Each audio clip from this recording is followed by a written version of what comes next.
Good morning. Welcome to day 5, or if you were at the pre-con, day 6 of Ignite. Can you feel the excitement? This is the excitement of people who have been cooped up in one place, as great as it's been, dying to get back home. But I think, today I'm just looking at the programs across the board. There's a ton of great content coming, and Prashidi and I are privileged to be able to present to you today on how you can optimize SharePoint storage using RBS and StorSimple. So we're going to go through our introductions here briefly, but in general, this is this plane is going to Paris moment. Here's what we're going to be covering today, and hopefully this is the session that you were intending to be in. We're going to start by walking through SharePoint and the way that it stores data, in particular unstructured data, and give a common vocabulary around SQL storage, RBS, and shredded storage, before then we turn and look at how StorSimple can optimize that for your SharePoint environments. Yeah, that's right. So in the second half of this talk, I'll actually give folks a quick overview of what StorSimple is, if most folks haven't heard of our storage platform. I'll talk a little bit about how we adapt to SharePoint and how we pick up SharePoint storage requirements and put them onto the StorSimple device. Then we will look through a quick demo for how to configure this environment and what you need to set up and some nuances there, and then we'll wrap it up. So my name is Chris McNulty. I am a Microsoft SharePoint MVP, which is a great honor and privilege for me. I am Chief Technology Officer at CryptZone. We're a cybersecurity company that covers 3 broad ranges of solutions around network access, around managing unstructured files to dynamically scan them for compliance and security issues and enforce things, as well as website governance and accessibility tools. Ordinarily, I'd say if you have any questions about CryptZone, please reserve those back to the expo floor, but since the expo floor closed last night, I'd just direct you to our website at cryptzone.com. I've been working in the SharePoint space for about 15 years, going back to the days of Tahoe. I am from just outside. I grew up in New York, but I lived just outside of Boston, Massachusetts. Went to Fairfield in BC, where I got my master's degree. I've worked in a fair number of organizations with a heavy concentration in consultancy for large organizations. Most of my tenure in SharePoint has been on the service delivery side, running a SharePoint consultancy for a number of years just outside of Boston, before I moved to the ISV world about 5 years ago, joining what was then Quest Software, which then became part of Dell. I have 3 kids, Devin, Nate, and Rachel, and my wife Haley, who has been home struggling, keeping the home front running this entire time. So for all the sponsors of this entire event, my family is obviously the one that I want to acknowledge the most. Cool. So with that, I'm Prashidi. I'm a senior program manager on the StorSimple team at Microsoft. I've actually been in the StorSimple group for about a couple of years now, but before that I actually spent a lot of years in the developer space working on .NET. So I've done a lot of developer-focused talks, like coding, scripting, that kind of stuff, so it's fun. I'm actually based out of California. I used to be up in Seattle for 8 or 9 years, but now I'm actually down in California in the Silicon Valley area, so it was a hike to get up here. Talking about sponsors, I'm definitely grateful to my husband for watching my very troublesome 1-year-old, and I have another one on the way, so if my tummy looks a little bit fatter than it should, that's right.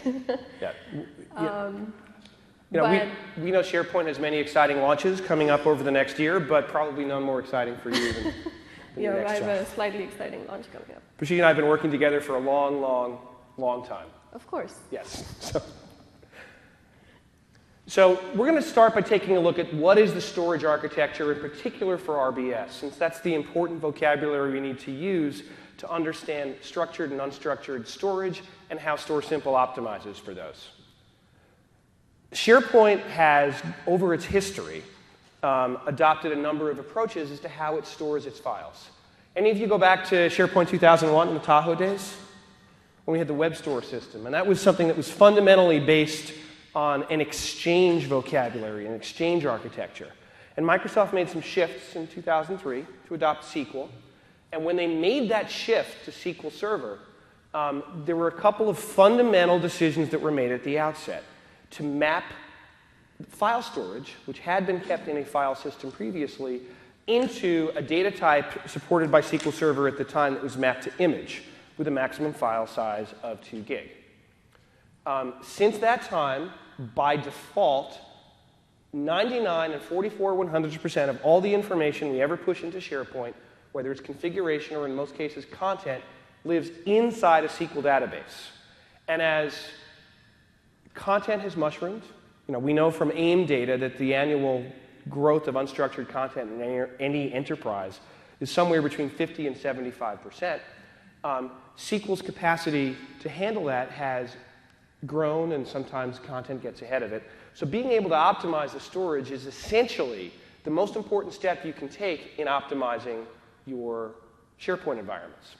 I presented a session. How many of you are SharePoint conference alums? Tech Ed? And some of the other events? So I've done sessions at, I have to correct myself not to welcome people back to Tech Ed or SBC. I did a session last year at SharePoint conference where we talked in depth about the performance tuning and characteristics of RBS and shredded storage. Performance engineering on SharePoint is one of the topics that's near and dear to my heart, and the reasons why at my family dinner table I'm a terrible conversationalist. 80% of SharePoint perceived performance issues are fundamentally problems with the storage architecture, something with the SQL layer either being poorly configured or poorly optimized. That's acutely the case when we look at how SharePoint balances its data with SQL. About 20% of the data that we put into SharePoint is structured, well-organized, semantically defined. But 80% of all the information that moves into a SharePoint environment on average is unstructured or semi-structured. And as a result, IOPS, input-output operations per second, always matter. The fundamental ability of the storage architecture to deliver data at a high rate of input-output operation is the single biggest thing you can do to determine the performance of your environment. SharePoint data tends to fall into 2 categories. Unstructured data, binary large objects, or blobs.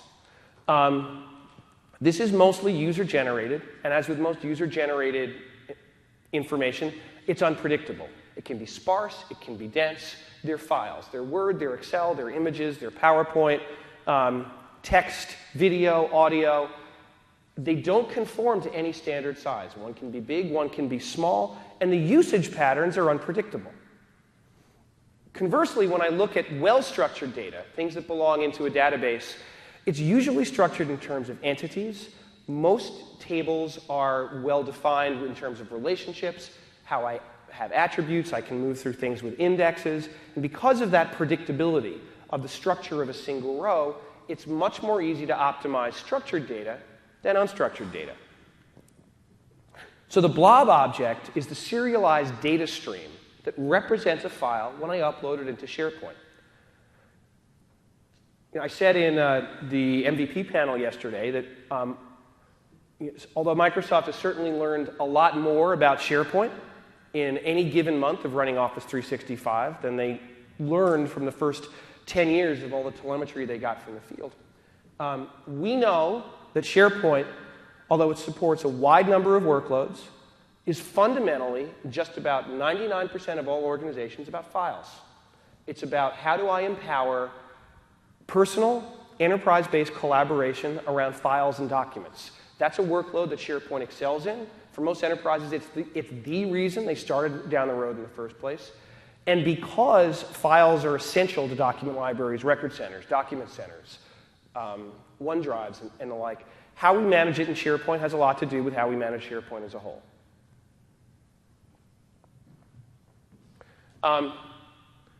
Fundamentally, when a file moves into SharePoint, on the web side, there's an object model which is picking up the fact that a file is being uploaded and then reaching over through, typically the database farm account, to turn that into a serialized object along with the metadata and write that back to the database server.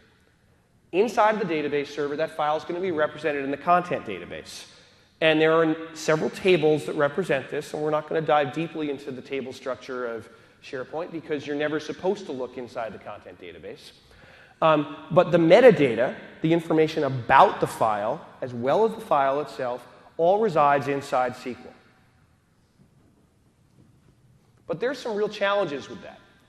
SQL storage itself is always, not always, but most of the time, far more expensive than traditional file storage because you have that extra management layer and the licensing and memory management and all those sorts of environments. SQL storage can be run more quickly in some cases because it may be tied out to SANs or NASs or iSCSI devices and other optimal architecture. But because blobs are bursty and the usage patterns are irregular, it imposes a tremendous performance overhead in the SQL box. Putting all the information inside SQL makes an awful lot of sense when I have 25 to 50 gigabytes of content that I want to put into an enterprise architecture. But as we know that we're in the terabyte range, there's a huge performance constraint. That's how I optimize that back end.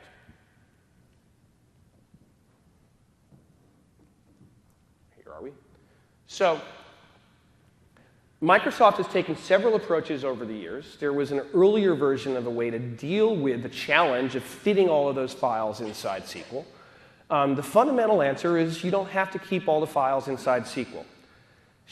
In SharePoint 2010, remote blob storage, RBS, was introduced. It was a replacement to an earlier version of the same concept called external blob storage.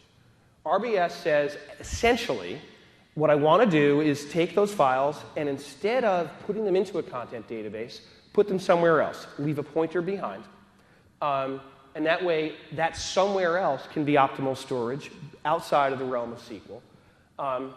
And then let the SQL database be relatively small and compact more of it fitting in memory. One of the ways that we know we can, in general, get more IOPS is by having more things on the back-end processing. So fundamentally, even if I only had a single disk for SQL and a single disk supporting RBS, I now have twice the theoretical processing power because I have two disk subsystems that are processing things behind the end. When RBS was introduced, Microsoft also introduced two things: an API for third-party providers to write their own RBS connections, as well as the in-the-box file stream provider. File stream is included as part of SQL Server and the Enterprise Edition. It is a relatively unintelligent provider. When file stream is turned on, all the content that you would write into the database gets moved to someplace else. FileStream also has some requirements around RBS management and maintenance. As files are edited, changed, and deleted, having to resync the database with those file changes becomes important. It's also worth noting that RBS is not intended, and I guess ask this question on a regular basis, it's not intended when I say you can put it into a file system somewhere to provide an alternate means of access. The serialized objects that are put out there are really only intended to be consumed by SharePoint storage. They don't look like regular files, and even though bitwise they are the source files, if you were to edit those independently, you're breaking the chain of custody and you're going outside of the API, and that's not what that's intended to do. So when remote blob storage is invoked in a SharePoint environment, the file still comes in on the front door through the web server in a traditional model. But the RBS client library is going to reach out to a number of providers, whether they're file stream or third-party providers, and be able to intercept what's going on and write that file out to the blob store, which can be somewhere else, and I can optimize that based on the characteristics of the files that I want to put there. There also needs to be considered somewhere along the way a process by which those files are going to be written out, maintained over time. So it becomes the responsibility of those third-party providers to do that. Although Microsoft issued the APIs, there's also some strongly written language that they put out there on MSDN and TechNet that the APIs are really intended for software vendors. Although in theory, independent organizations could write their own provider, it's not a task that's considered for the faint of heart.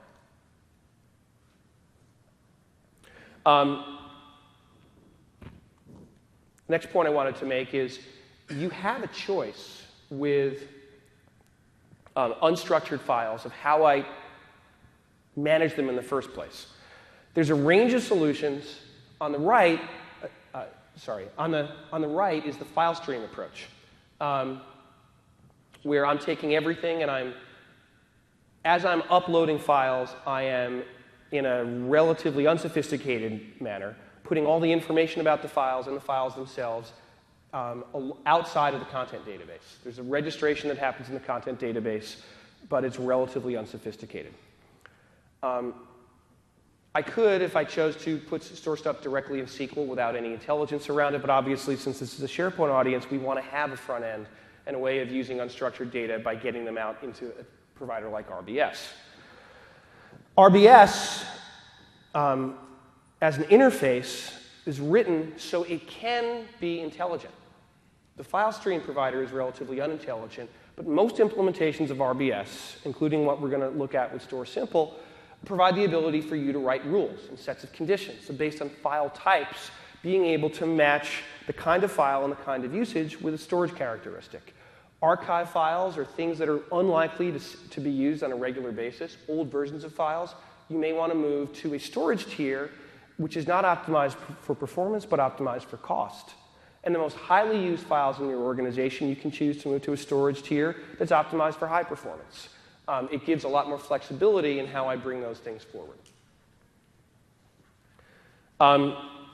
So as I noted before, file stream is optimal in situations where I have files that are 1 meg or greater. RBS is an efficient technology for large-ish files and greater, but for very small files, if you have a lot of 10K files or 100K files, the extra processing that happens during an upload about taking that serial and redirecting it somewhere else can provide some additional overhead that's going to give you smaller performance.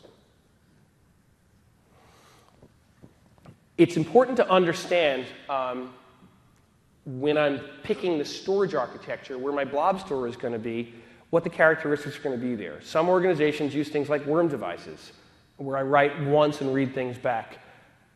That's fine, except every time I edit a file through SharePoint in an RBS environment, I'm going to generate a new version of that blob. And it creates something called an orphan. And so it becomes the responsibility of the provider to deal with orphan management. In FileStream, there are command line tools for dealing with that. In StorSimple and other providers, there's usually administrative ways that I can pick that up so that you don't have to go in and look periodically to see if anyone's changed a file, because people do change those files. In most cases, RBS is used to optimize performance of files, making sure I'm moving something beyond SQL constraints to something that's high speed or high performance. Typically, when I'm looking at storage architectures, RAID 10, or if you have the money, RAID 50, can be the highest performing way of getting that back-end throughput that I need. However, it's important to balance that usage against cost.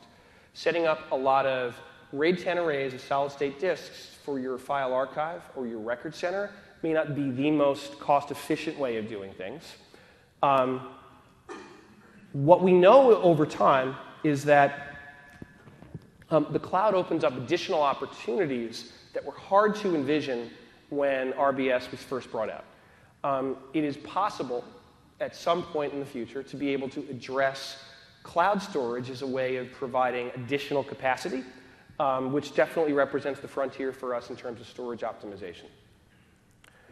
But once again, when you are figuring out where to put your files, your choices boil down to either using some sort of RBS tool behind SharePoint, or using native SharePoint capabilities, or writing things directly to file streams, and file systems, rather. And there are cost benefits of each. Obviously, with a file system, I'm probably at the most cost-efficient way of storing things, but most of us did not choose to stay in the file system world. We're also recognizing that the architecture choices that were made for SharePoint 12 years ago are not necessarily relevant today, which is why increasingly organizations I talk to move to RBS as one of many tools that helps optimize what they're doing in the storage backend.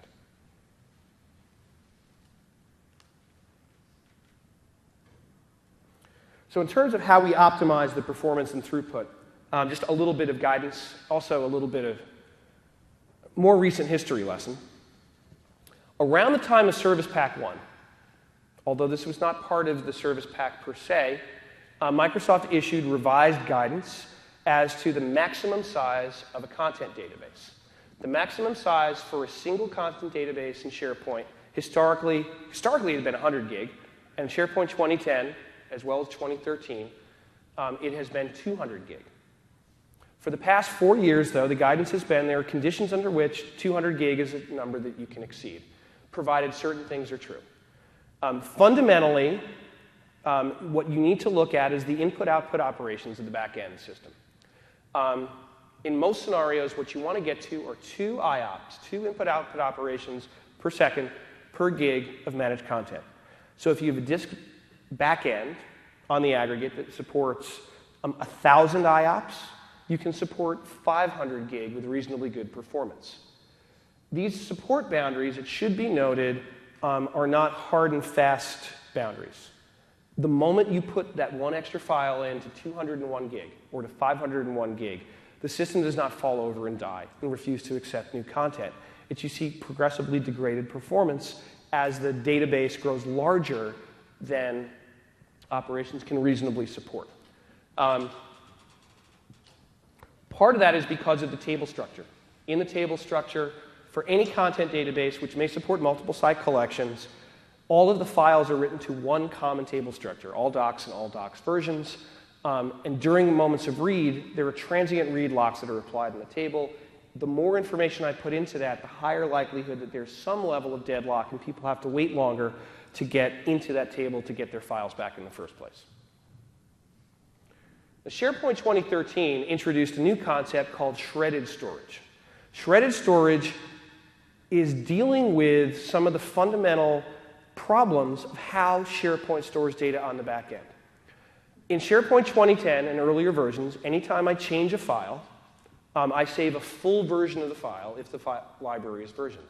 So if I have a 1 meg file and I edit it 1,000 times, I'm now chewing up 1 gig of storage. If I have a 1 gig file and I edit it 1,000 times, I'm chewing up a terabyte of storage, because there is tons of duplicate data that happens over time. Earlier versions of SharePoint, this was less of an issue. I might see 3 or 4 versions of a file. But the more we've moved into a modern era with tools like co-authoring, the more people I'm bringing in, the more devices I'm bringing in, I'm going to create dozens, if not hundreds, of versions of files. So shredded storage is the idea based on a protocol from Microsoft called Cobalt. The formal name of it is FSHTTP, but Cobalt's a little easier to say. Cobalt defines changes in files typically in 64K chunks or increments. And the idea of Cobalt is that when I make a change to a file, I'm only going to put the changes on the wire. And in SharePoint 2013, I'm able to formulate those changes back into the database, since I've broken all the files in the storage architecture typically into the same size chunks or shreds. I'm not sure where the great marketing mind was that thought up the name shredded storage. We want to show you that your storage is high speed, redundant, resilient. We're going to call it shredded because that's going to give you so much more confidence in the storage. But shredded storage does not reduce the overall storage footprint required, but it greatly reduces the growth rate of that storage, because as users are editing files in their unpredictable manner, as we said, we're going to see a lot more changes in files where they're only changing one piece. If they change just one word in a file, we don't need to save the whole file. And in a moment, I'll show you how that is. Just a couple of one quick note is if you are doing a migration from 2010 into 2013, your content databases, when they come up, stay unshredded. It is only as you edit files moving forward that those files start to become shredded. So shredded storage and RBS have an interesting relationship. They coexist. They don't replace each other. And so I just want to illustrate what that looks like in most organizations. Let's suppose you have a 100 meg file. And I'm saving that in a traditional environment. That entire 100 meg lives inside SQL. If I edit a small piece of that file in a traditional environment where shredded storage is essentially not being referenced, I now am generating 200 meg of storage at the SQL level. And if I have a SAN device, I haven't put anything out there into an optimal architecture. If I turn RBS on, I can move that information over into the RBS and into the blob store. So I keep my database relatively small. And I'm optimizing by putting something somewhere else. Realistically, most organizations can see reductions of 80 to 95% of content database size if they put things in RBS. But it's also worth noting it's not compression. There's no free lunch. If you have a terabyte of files, you still have to have a terabyte of storage somewhere that's available to you. So in shredded storage, if I make that same change to the file, where's my click? Let's suppose I added 20% of the file. That change is now only going to be represented by one new shred. It's worth noting the default size for a shred is 64K. Under virtually no circumstances I can ever imagine would you ever want to reset that to 20 meg, unless you're doing an illustration and it wouldn't fit on the screen to show these files in 64K chunks. It would be very, very thin slices. But fundamentally, when I make that change, all I'm doing is saving that one piece of the file that's been modified since the last time. So I'm not using 200 meg, I'm only using 120 meg. And then with shredded storage optimized for RBS, if that file is going to be moved to RBS, the entire set of shreds moves over. So at any point in time, I can reference and recompose any version of that file by referencing the appropriate number of shreds. That's how those two things coexist. Shredded storage is on by default and really can't be disabled because when I save files using Cobalt, I'm always generating at least 3 blobs, a master, an index, and at least one data element, or a leaf blob. And based on the way that I've optimized my, if I'm using 64K shreds or chunks, the default size, I may see multiple files come up. This is what you get. This is something you should not do. You're not supposed to poke around inside the content database. But this is how a file is typically represented at the SQL level. And what you can see here is I have one file being saved, and it's generating, in this case, 4 blobs. That content column you see there is the serialized piece of the actual blob. The two things that are coded is type 11, the first one, and the last one represent the master and the index references. Those two in the middle are the leaf. So when it's time to go read that file, shredded storage is able to coalesce from the appropriate shreds to make the right version and put those bits back on the wire to the requesting application. That fundamentally is how RBS and shredded storage coexist. And it's the point at which I turn to my colleague, now that we've set up what the vocabulary is for storage, to walk you through how StorSimple is able to build on top of this architecture and optimize your environment.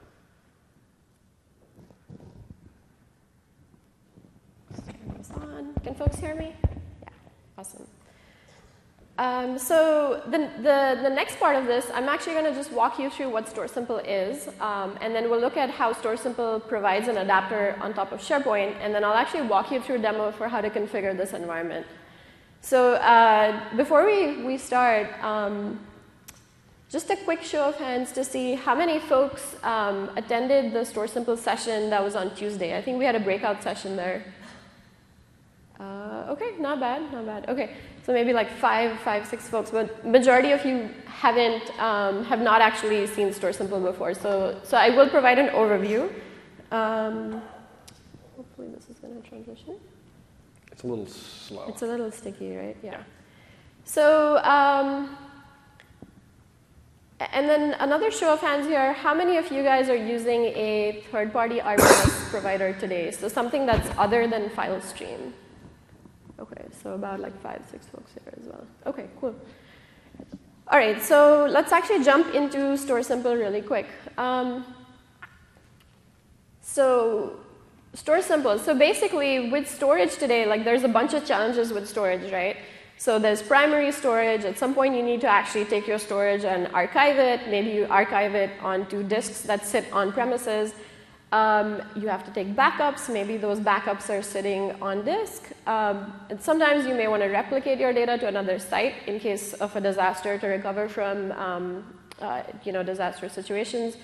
And then in other cases, a lot of folks actually, storage administrators, will actually take backups of the data on tape and will ship that tape physically out to another location that is guaranteed to be safe that they can recover from.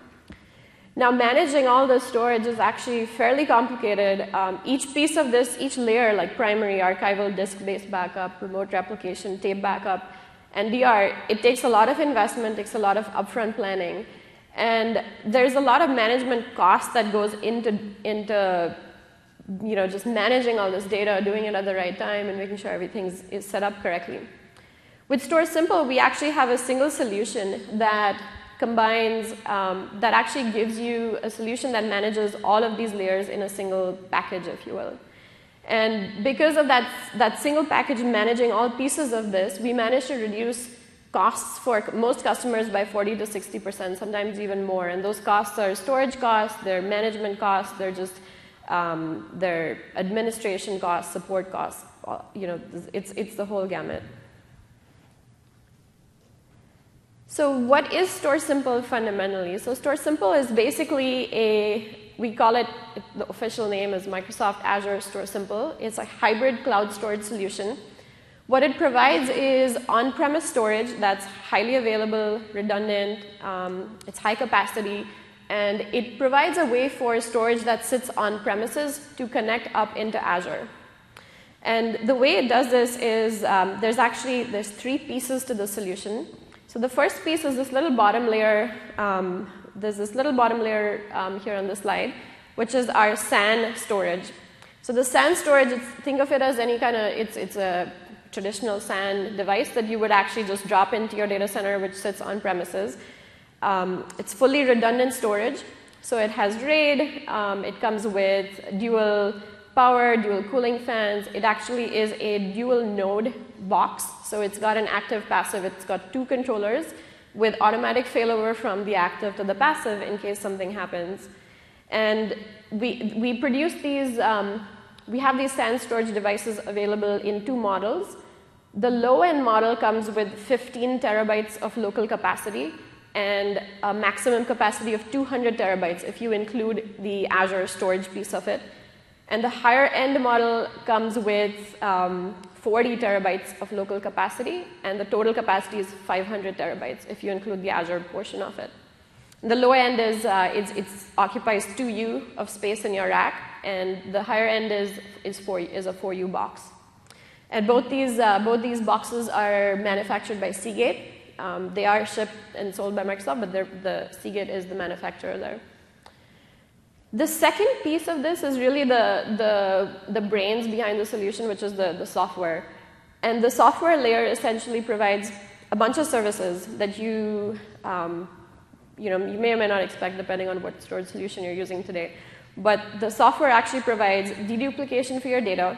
So if there are any duplicates, like 64 KB chunks that are similar across, in our SharePoint case, similar across multiple documents, it will recognize that and will basically remove the duplicate entry. We do compress the data. And before we push it up to Azure, we will encrypt it using AES 256 encryption. So those are sort of basic services that are provided as part of the storage solution. Automatic tiering is another big one. So when you exhaust the local capacity of your SAN storage device, the storage will automatically start, the older storage will automatically start moving up into Azure. So that's what we call tiering. So maybe I should introduce tiering a little bit. So we have 3 tiers essentially in our storage device. We have the SSD tier, because our SAN storage box is made of SSDs and HDDs. And so the first tier is SSD. So when data hits the storage box, it first goes to the SSD. When it gets a little bit colder, it moves to the HDD. So the software actually moves it to hard drives. And then when it gets even colder, it moves it up into Azure. And so that's this automatic tiering that's being taken care of for you in the back end. The software also provides the ability to take backups of this data. And the backups that live in the cloud are called cloud snapshots. When you want to recover one of these snapshots that you took previously, we recover them in a fashion that's called thin restores, which means you do not need to pull down all of the data to start working with it. We basically just we just make the data or the volume available to you so you can view it, and then as you need data, we pull data on demand. And then there's the security aspect that I talked about. We actually have AES-256 encryption. The third piece of this, which we'll see in the demo today, is the little Azure portal-like looking thing in the cloud. That's supposed to be that's actually our integrated management experience that we expose through the Azure portal. So just quick show of hands, how many folks have used the Azure portal? So manage.windowsazure.com. Cool, awesome, almost half. So we basically have a hub that sits in the Azure portal where you can go to and you can actually manage multiple StorSimple devices, these sandboxes at the bottom. You can carve out space on those devices to create volumes. You can take backups, you can set up backup policies, you can recover, you can use a backup and recover data from that backup as well. So all those facilities can be accessed through this management plane here.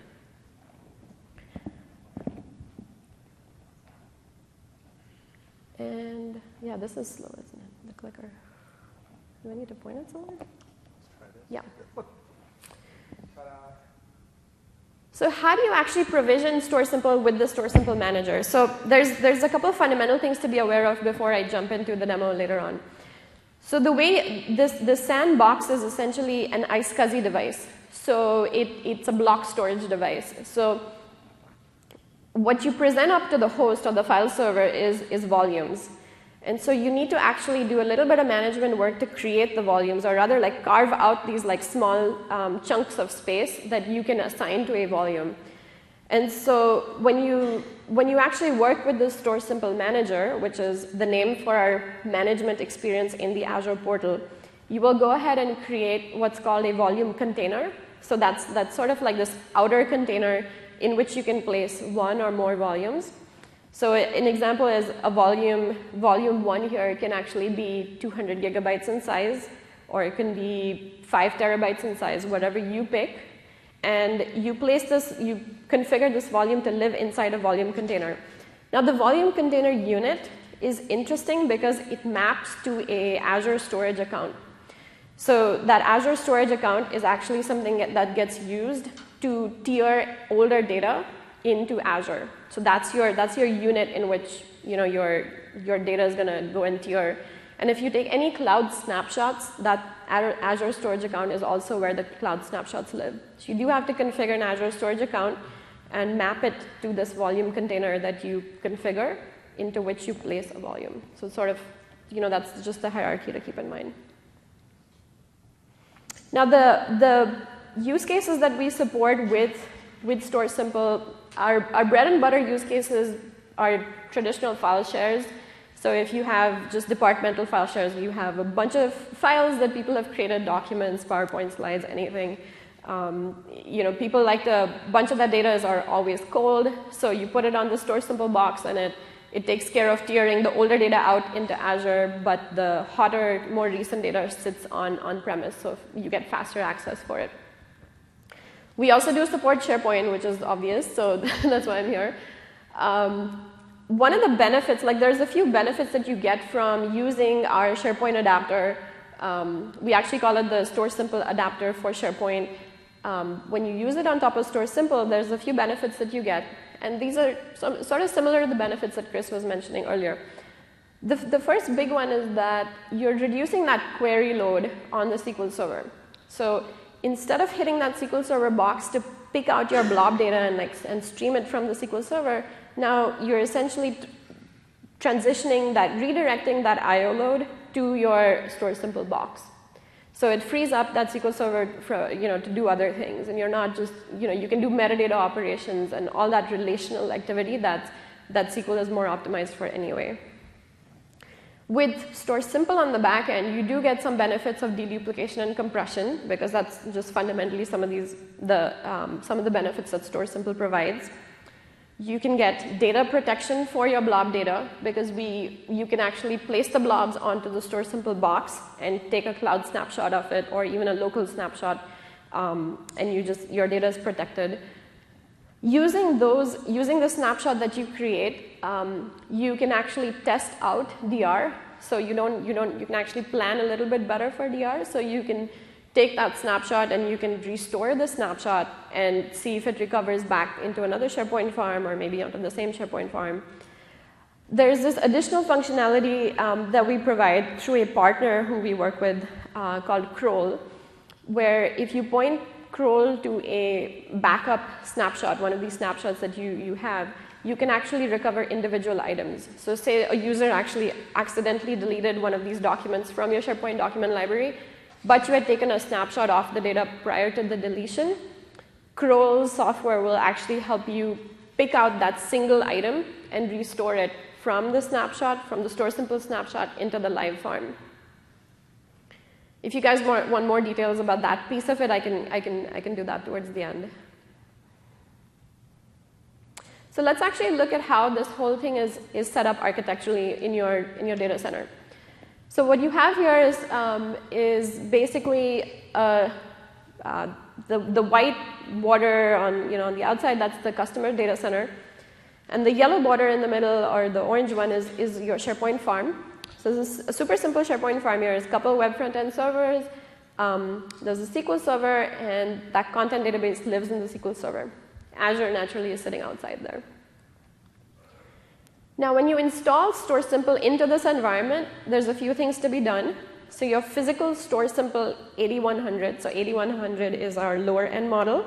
That's that 15 terabyte model with 200 terabytes of total capacity if you stretch out into Azure. So you install that 8100 inside the customer's data center, and you configure the appliance using Microsoft Azure. So you'll actually use that Azure portal and the management experience in Azure to create a volume, and then you place it inside a volume container. And now the other piece of this that you have to do, because StorSimple is an iSCSI device, is you have to provision an additional file server that sits on the same network as your SharePoint farm. So if your SharePoint farm is in a domain that's isolated, you'll have to provision a file server that's also in that domain that has visibility into the SharePoint farm network. And you connect the two via an iSCSI connection. After that is configured, you install a very quick MSI, which is called the StorSimple adapter for SharePoint installer. And that MSI is installed onto the web front-end server that hosts your central administration. So you actually go there, it's a quick install. And once you've done that, now you can actually use RBS and start playing with things. But most of the times when customers install an RBS provider, it's typically on a farm that's already been in use. So there's already documents that exist in a document library in a SharePoint farm, and now you've gone and installed this RBS provider, but the documents are all still sitting in that content database at the bottom over there. So you do need to do another additional step to migrate the blob content out of that content database and into your StorSimple device, for which that file server is the host. So that's sort of simulating that. You need to do a migrate step to actually move the blobs out. And once you've done that, now when you have new writes of documents coming in, so if I upload a new Word document or PowerPoint document or anything, what's going to happen is the upload gets forked into two, essentially. So the metadata will actually go to the SQL Server box and live in that content database, like Chris was showing us earlier. And then the blob content will actually go into the blob's file share that is sitting on that file server host. And similarly for reads, when you're actually doing a read of a document library, the important thing to note here is that we're not hitting that SQL Server box anymore for any of the documents. We're not hitting it to do a write. We're not hitting it to do a read. We only do some metadata operations against the SQL Server box, but the big chunk of the I/O, which is coming from blobs, is totally bypassing that SQL box and is hitting this file server, right? And then the last piece of this is if you choose to take backups of your blob data, then you can do so using StorSimple, and the backups or the cloud snapshots actually live live within Azure.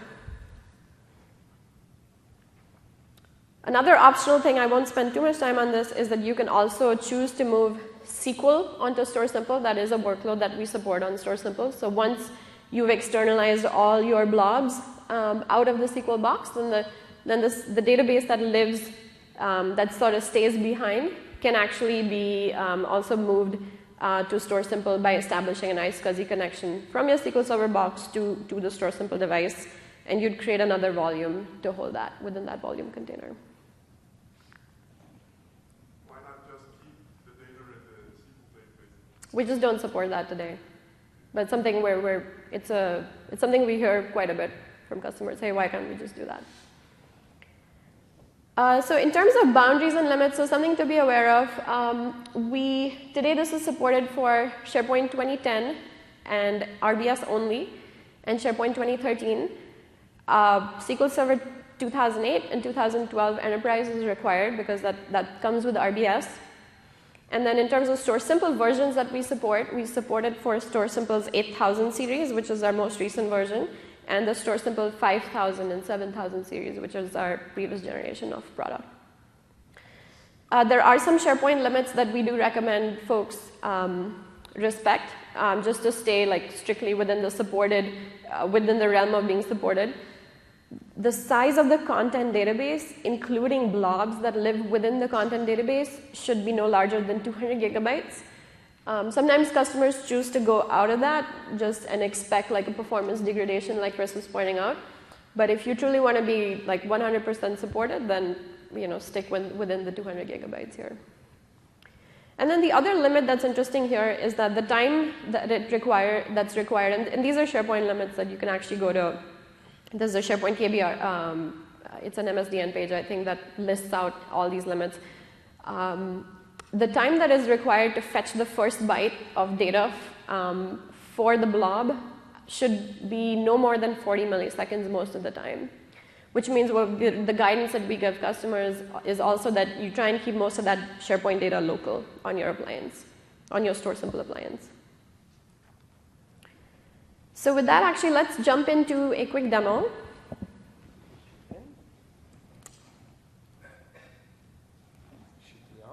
Yeah. Okay. So. Oh, excellent. Let's see if this connects. I was having a little bit of network trouble earlier, but hopefully things are going to work out here.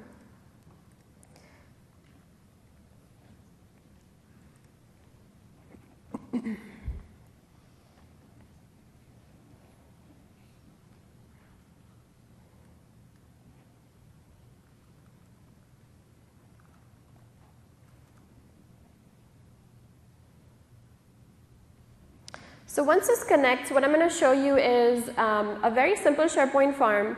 There's a couple of web front ends. There's one SQL server, and there's a database server. And what I have done here, in the interest of time, which it's 26, yeah. So we do have some time here. So in the interest of time, though, what I've done is I've actually pre-configured the farm. So I have a farm that's ready. It's actually virtualized.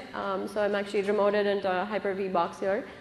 I've also installed our RBS adapter, our RBS provider, so we don't have to go through the installation step, although I'll show you how it looks after installation and how you configure it.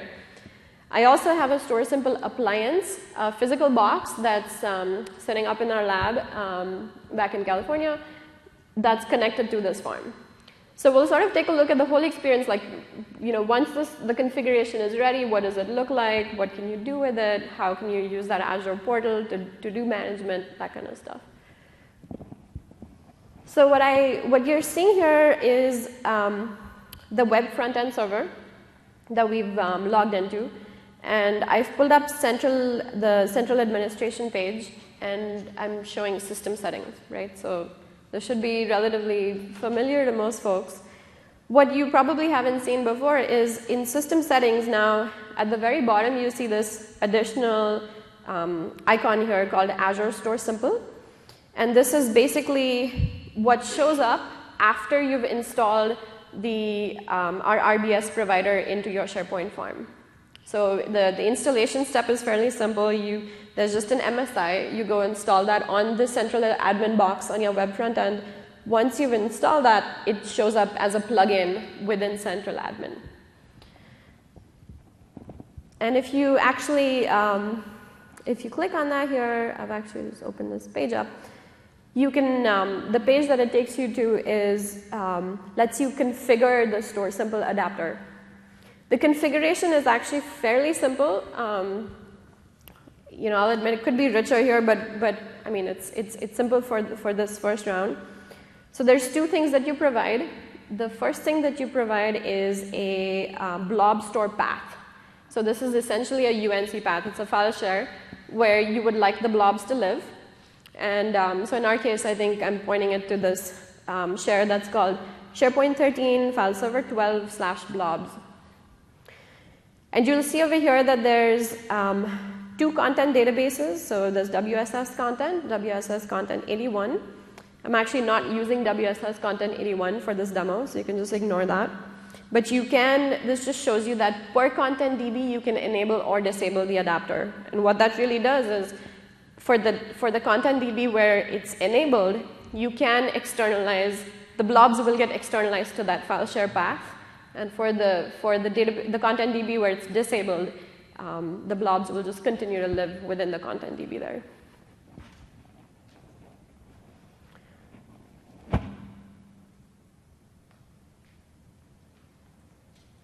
And so, yeah. For the RBS MSI, do you install that on all SharePoint servers or just these? Just the central admin. Thank you.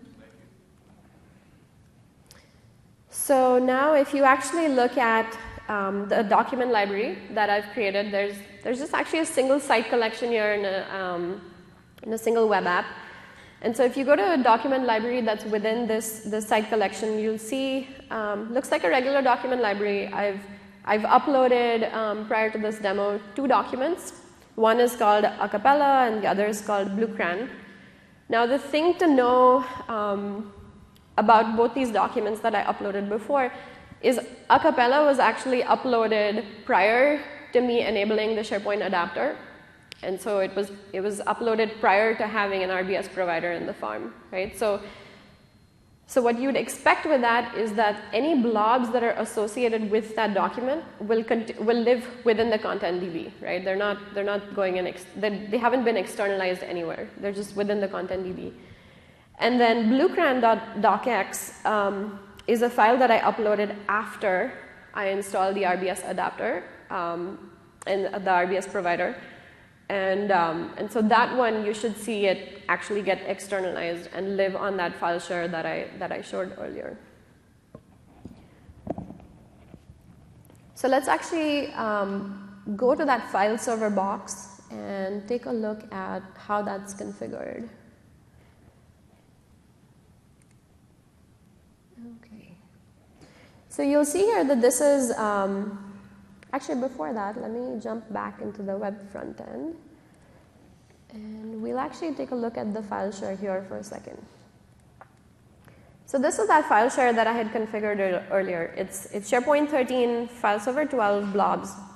And you'll see there's this directory that's been created under that. So that's our RBS provider creating that directory for you. And underneath, there's a bunch of these subdirectories with hex IDs, essentially. And if you go into one of these, you'll actually see a SS blob file, which is the StorSimple blob file. And so this is actually showing you that the blobs that SharePoint creates to store each document, which is that binary stream, that blob is actually going and sitting up there now. So now that I've shown that, let's actually jump into the file server. And I want to show you how that's configured.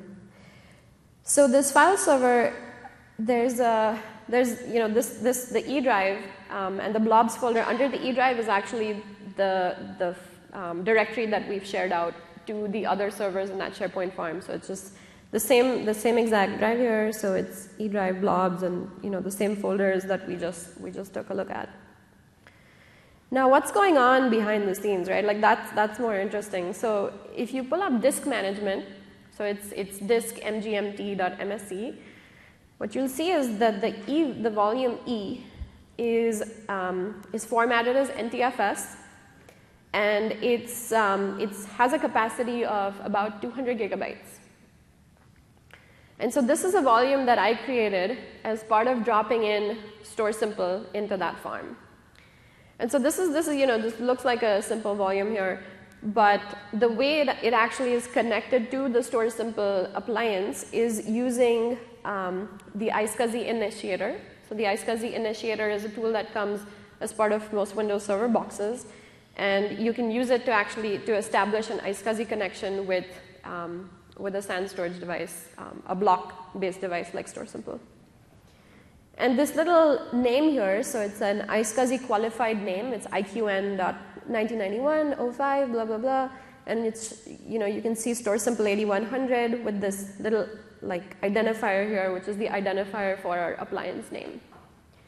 So that's essentially how it's all connected together. It's basically that E drive, which you've actually mapped to StorSimple using your iSCSI initiator. You've given it 200 gigabytes of space. And the way you give it 200 gigabytes of space is actually from the StorSimple management portal side of things. So let's actually jump into the Azure portal here to take a quick look at that.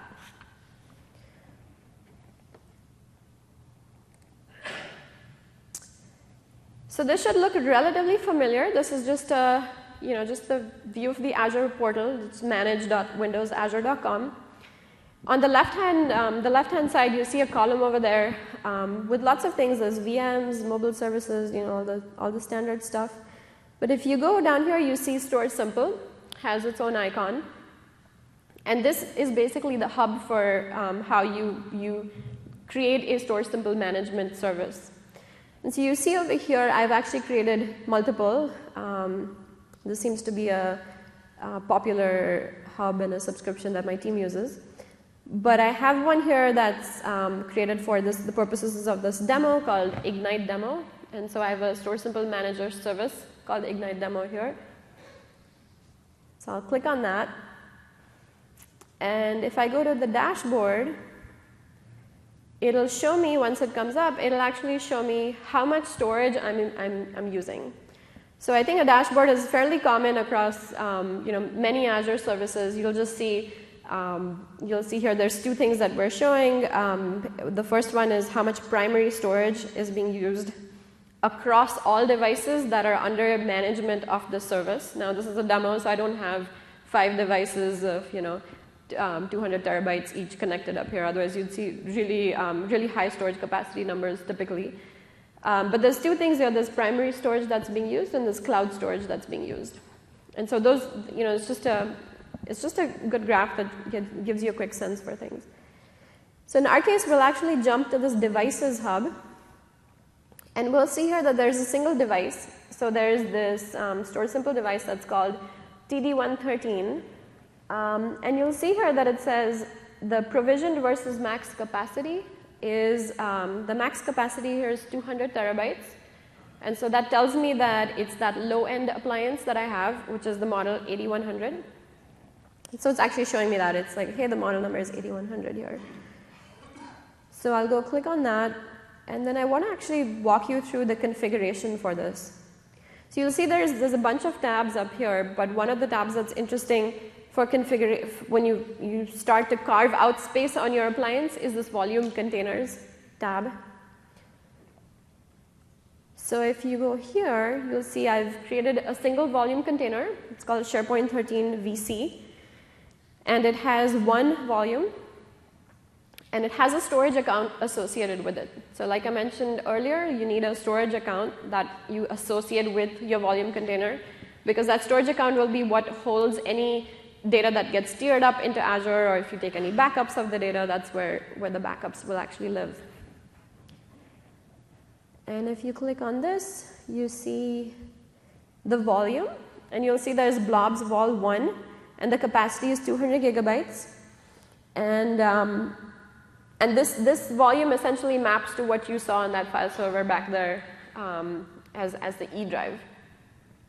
And the way it's connected from here to that file server box is through what we call an access control record. So if I go to modify here just to show you what that looks like, you'll see over here there's an access control record with the name, and the name is SharePoint 13 file server 12 ACR. But that's not as interesting as this field right here, which is this is that iSCSI qualified name that I showed you folks in that iSCSI initiator window. So it's like that IQN.9091 with this big long name that you just pull up from the iSCSI initiator window. So this is essentially how that connection is being made up to that file server host that we looked at earlier. All right, so at this point, we've seen how the entire environment is configured. So I've shown you the SharePoint farm. I've shown you what it looks like in the farm in central admin when the RBS adapter, the SharePoint adapter is installed. We've looked at how we've carved out space in StorSimple. We looked at how we've created a volume on the file server and mapped it to the StorSimple volume. So there's a few steps here. They're not very complicated, but there are like a few steps to take care of. So what I want to jump into next is actually the SQL Server box that hosts the content DB. So let's actually look at what's going on there. So I'm going to jump to my SQL box. Just want to maximize this. And this is, like Chris said earlier, you're not supposed to be going around and, mucking with content DBs, but since this is a deep dive talk. Yeah, this is the first day either of us have ever looked inside the content database, so don't do this at home. Yeah. Maybe you can cut out this part of the talk. But basically, I wanted to show you what's happening internally so you can see how to make sense of this. So I have a query here that you can run, and it'll actually show you what lives in the content DB today. So it's not a whole lot, right? You saw there weren't too many documents in that document library that I showed. But what you're seeing is the thing that I'll point out is for acapella.html. So if you look at that name column is showing you the name of the document. And acapella.html, that content column, it has a value in there, right? And so that value basically shows you that the content, actually the binary content, lives in the DB directly.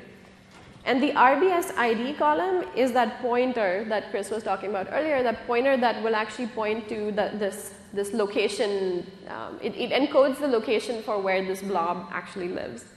And for acapella, because it was uploaded to the document library prior to me enabling the adapter, it has not been externalized. And because of that, you see RBS ID is null, so the blob lives right there, so there's nothing to externalize to, and the content lives right there in the document, in the DB. But bluecrown.docx is different. So you can see there's like 1, 2, 3, 4, 5 blobs. That's shared storage that's going on. So you have 5 blobs there. And each of the 5 blobs, there is no content. So the content column is null. So there's no content in there that lives in the DB. There is an RBS ID associated with each of the blobs because the blobs are actually, those are pointers to the RBS provider's location that's holding those blobs in there. So what I want to actually do here is to just show you that there is a migration tool that you can run. So if you wanted to move acapella as well into StorSimple and out of the content database, there is a migration tool that you can actually run to do that externalization or force it on demand. So let's actually jump to the web front end.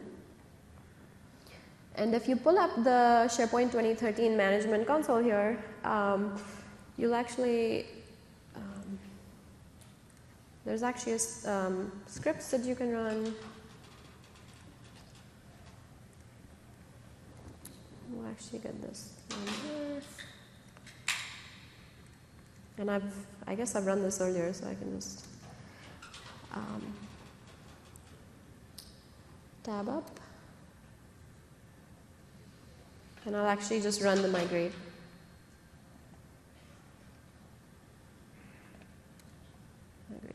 Oh.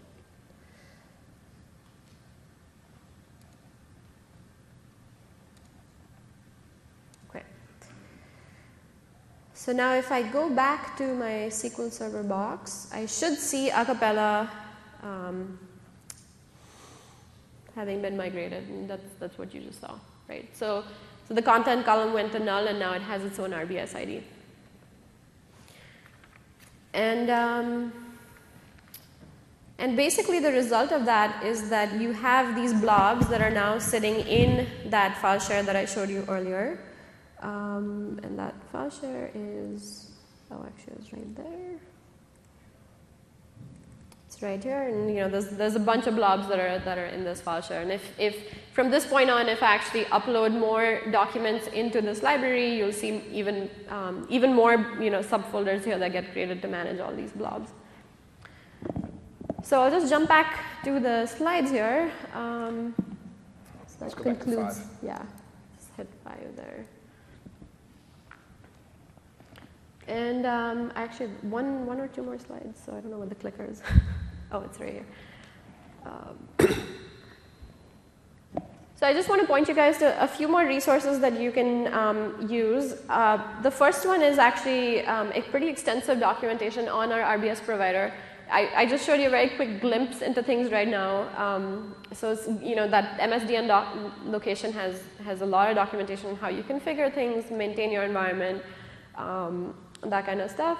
The second piece of information here is, I mentioned this partner we worked with earlier that provides item level recovery for your SharePoint documents based on StorSimple backups.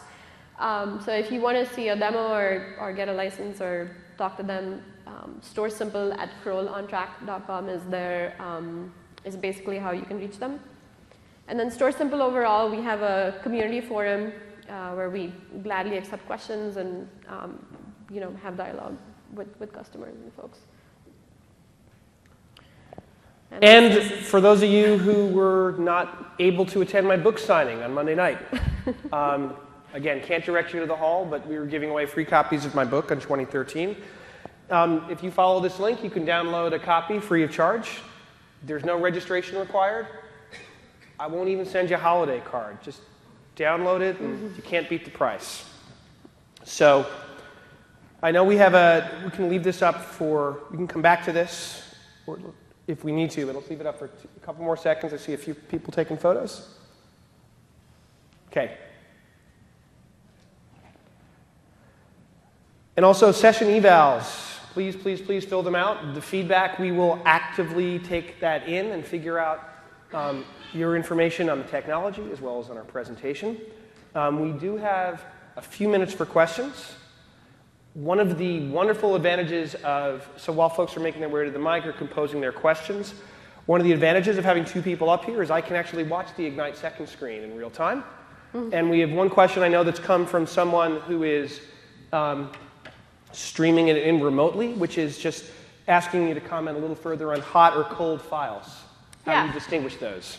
Yeah, so basically with StorSimple, essentially it's block-based detection. So as the blocks come into the StorSimple device, they come in 64 KB chunks. And we have our own tracking, like the software that I mentioned, that software layer, will actually keep track of when that block came into the system and how old it is.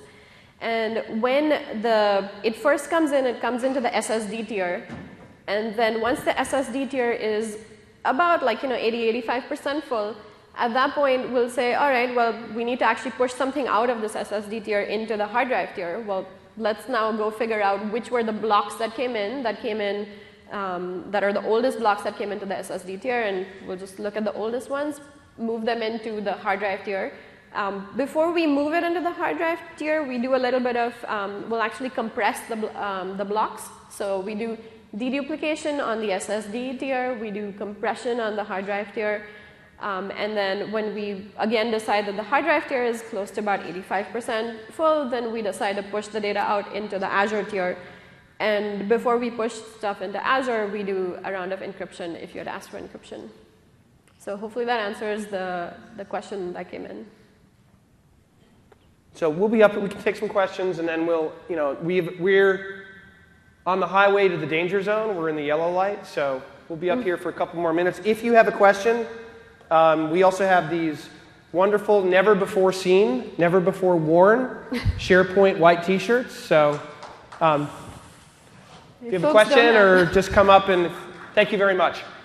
Thank you.